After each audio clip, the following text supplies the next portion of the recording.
Thank you all for coming tonight.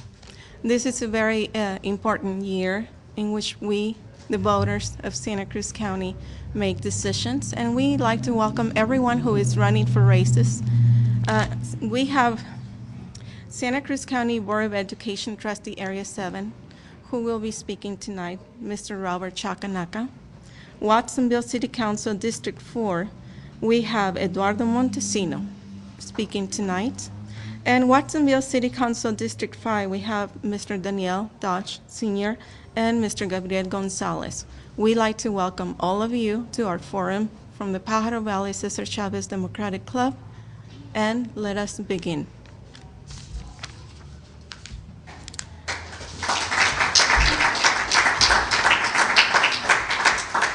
Any questions?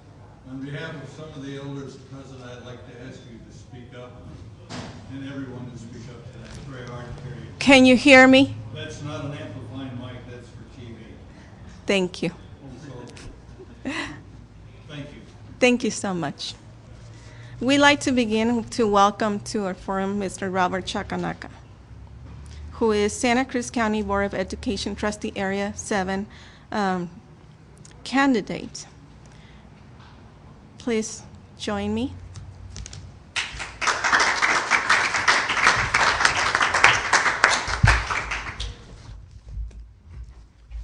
Welcome. Thank you.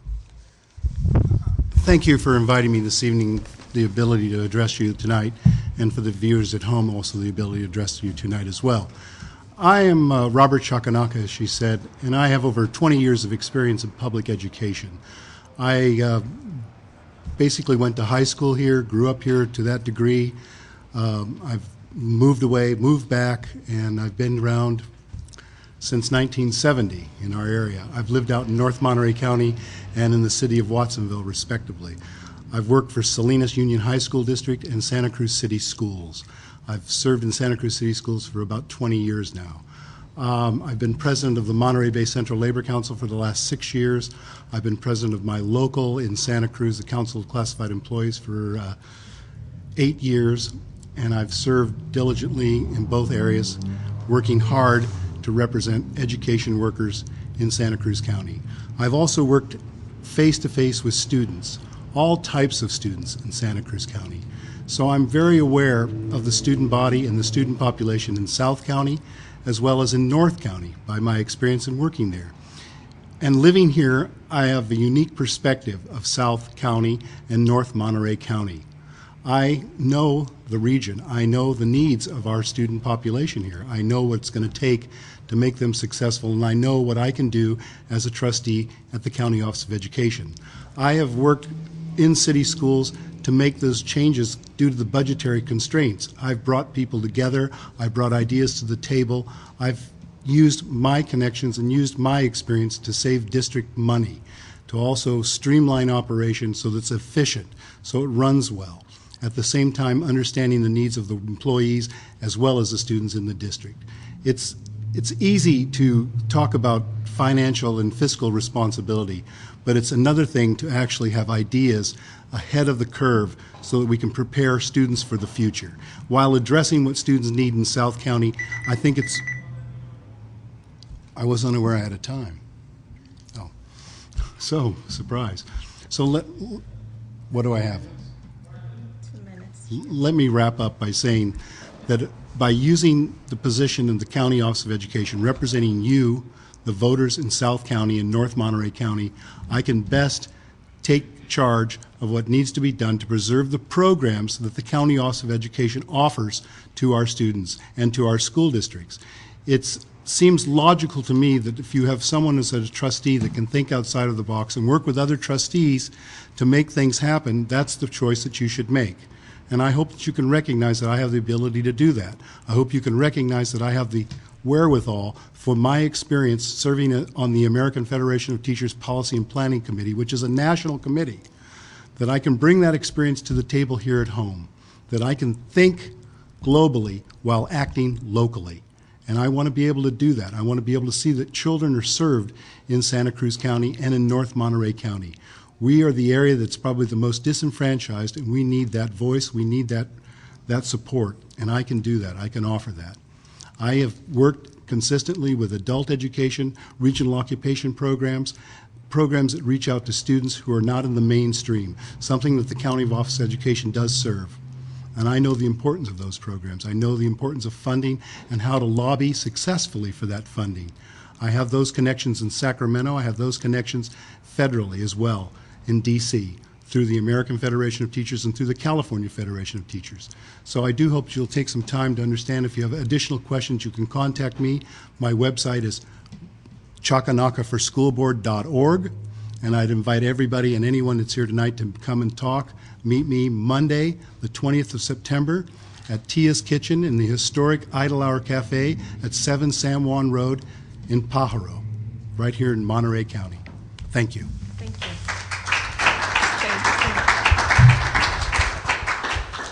Thank you all. Before anything happens, I'd like to remind all the candidates we have 2 minutes each.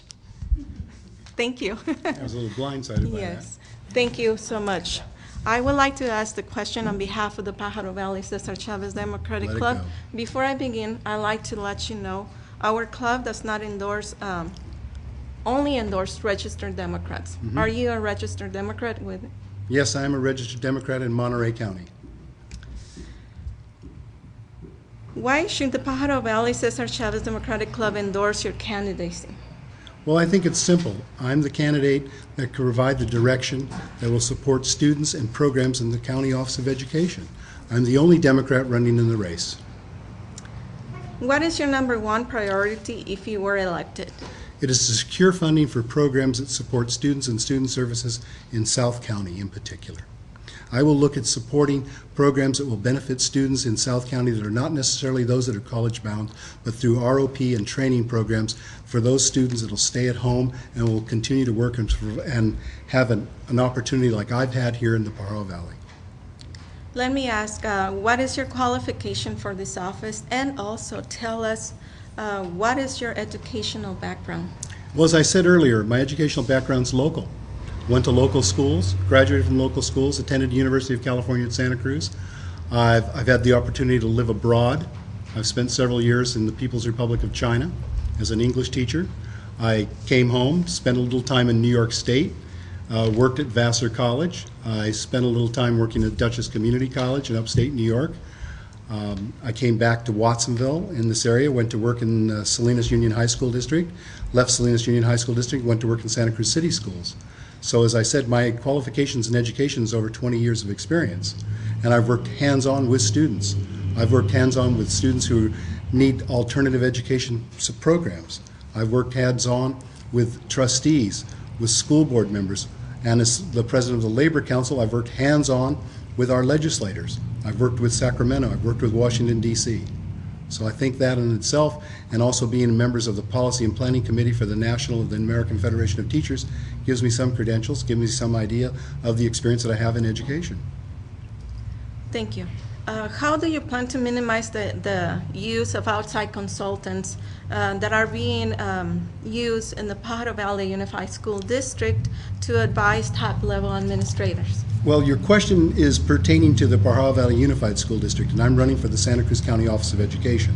Although your question is a good one, my advice to the members in the PVUSD, the board there, the trustees there, would be that they need to turn locally. They need to turn locally to the County Office of Education for consulting. They need to turn to UCSC. They need to turn to CSU Monterey Bay, San Jose State, all the programs that are right here locally. There's no need to go outside for consultants and pay money that's unwarranted and unnecessary when we have all the resources here locally. It's a matter of tapping them. It's a matter of connecting with them. And I think as my position on the County Office of Education, I will be able to do that. I will be able to be that bridge. I'll be able to be that diplomat to bring those people together to save the school district's money, to streamline operations, to stop the duplication of services that are already out there. Things that people are missing, they're totally blind to it. So I think I have that vision. Thank you for your advice. I am sure someone would take it. I would like to know, what is your plan, or how will you plan to influence and increase in education funding? Well, a lot of it has to do with lobbying. A lot of it has to do with seeing who's in charge where. Let's face it, there's no one that's opposed to education. We all know what the alternative is. If it isn't education, it's prison. So we need to pay it forward. Yes, we need to look at taxes. We need to look at funding. We need to say, are we willing to spend this for our children, for our future? We don't need to look at just next year. We need to look at 20 years from now. Remember, these buildings, these roads, these highways, these schools, they just didn't appear. We've inherited them. And it's our job and responsibility to be those people that leave the next generations the same things that we've enjoyed. And if we don't do that, and we can't lobby effectively through Sacramento and through the federal government, then we have a real problem. Thank you. Next question that we have is, what is your plan on working with the local education agencies to improve education? Well, I think the County Office of Education is the start. I think it is the agency that over the county, over the school districts, if they work together, they can stop the duplication of services. They can provide the essential services to the school districts through the ROP programs. They can provide the essential services to the school districts that the County Office of Education can provide, and I think that's my position as a trustee there. I think building that bridge, working with the trustees in the local schools, working with Sacramento, bringing it together, leading the charge so that we have safe schools, clean schools, well-funded schools, and schools that provide a future for our students. Thank you. I think of all the questions, all of them are very important, but I find this one in particular the most important. In this current time, our budget cuts in education, what services will you deem most vital and must not be cut? And which programs will you protect? Well, I don't believe there's any room to cut any programs. I don't believe there's any room to sacrifice any programs that benefit students, that benefit the future. How can we look at cutting programs that are going to be for tomorrow? Are we not going to train airline mechanics? Does that mean we're no longer going to fly? Are we not going to train engineers? Are we not going to train scientists? Are we not going to train service workers? All of it's valuable. Every job, everything is valuable in this society. Tell me something that's not valuable. I don't believe there's any room for any cuts. If anything, I want to be the one that looks to expanding program, that wants to be the one that looks at the future. I'm not looking, as I said, it's easy to talk about fiscal responsibility. It's easy to get up and say, oh, we can't spend. Oh, we must protect our funding. No, we must take our spending, we must use our money wisely, and we must work together. And I believe we can do that. I don't see a problem there. I'm not the one that's wanting to cut and slash budgets. I want to see how we can creatively fund things. There are avenues, there are ways to do things. We don't have to look too far. That's one of the advantages of being on the Public Policy and Planning Committee for the AFT. We look at what resources there are out there in the community and how we bridge them with business, how we bridge them with government, and we make things work. Because it's kids. It's all about children. It's all about the future. And it's not just next year or not just the next 4 years. We're talking 20, 50 years from now. Thank you very much. This wraps the forum for Santa Cruz County Board of Education Trustee Area 7. Mr. Robert Chacanaca, thank you for joining us tonight. Thank you. And again, feel free to contact me. You can contact me through my website. My phone number's in the book. I'm public. 831-724-3846. 24/7. Thank you.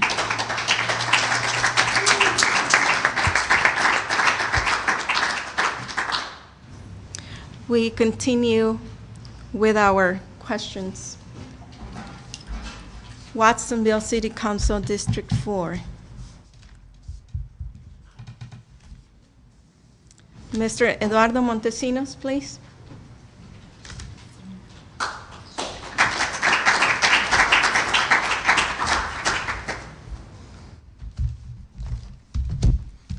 Senor Montesinos, thank you for joining us tonight. Thank you for inviting me here. Welcome. Thank you.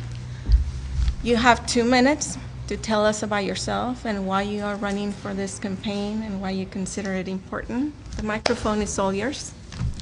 Well, I want to say good evening, everyone, and thank you for being here. First of all, I want to introduce myself. My name is Eduardo Montesino, and I've been married for over 12 years, and I'm raising 3 lovely kids in this Watsonville community, and would like the opportunity to represent Watsonville District 4 for City Council. I've been a bus driver for over 11 years, and I can bring that perspective to the table.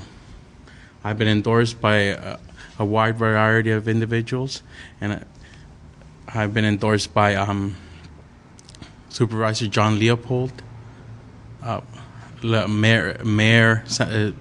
Watsonville Mayor of Watsonville, Luis Alejo, City Councilwoman Kimberly Peterson, City Councilman Manuel Bersamin, and City Councilman Antonio Rivas.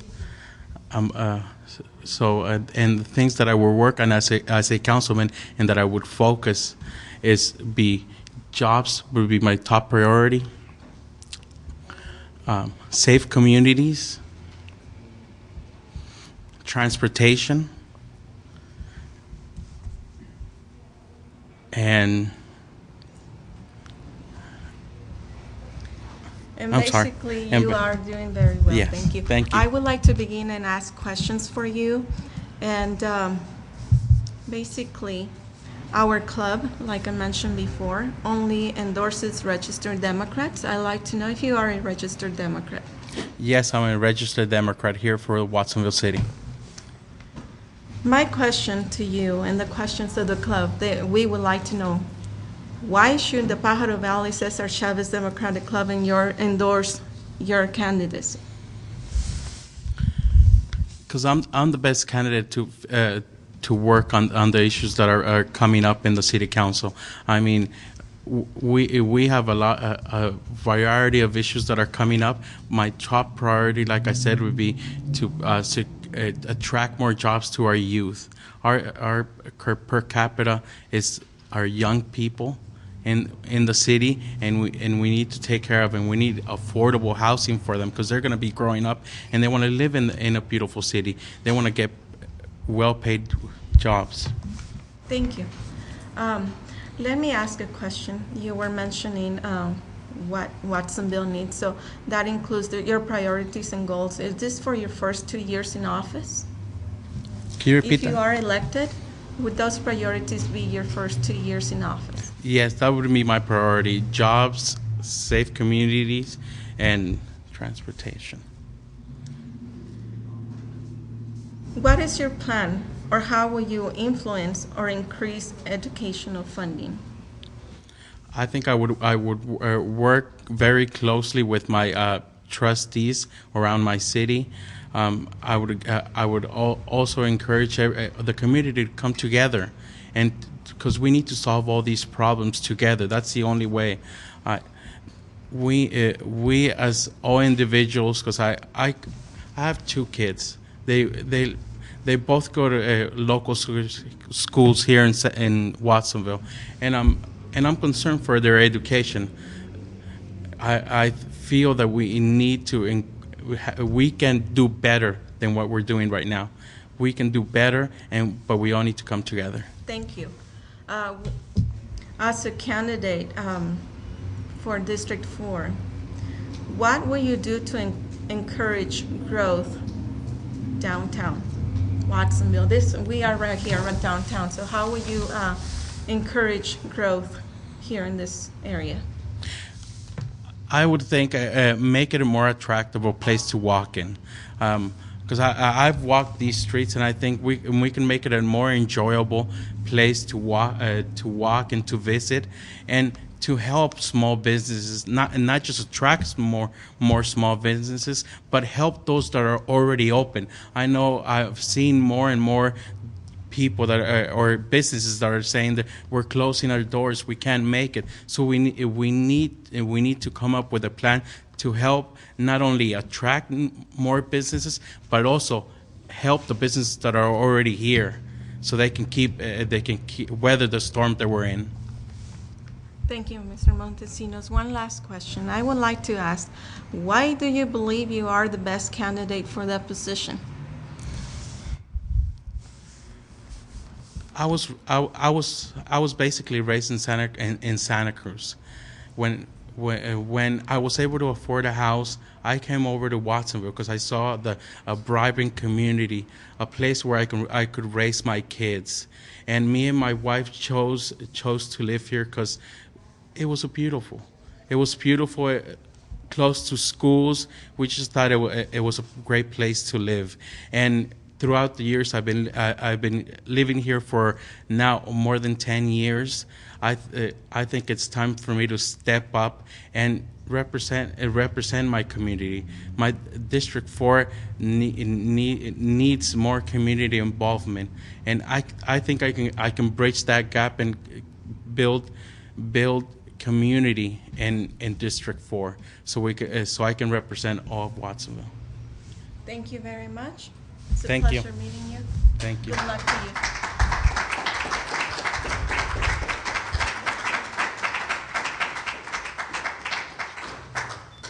Thank you all.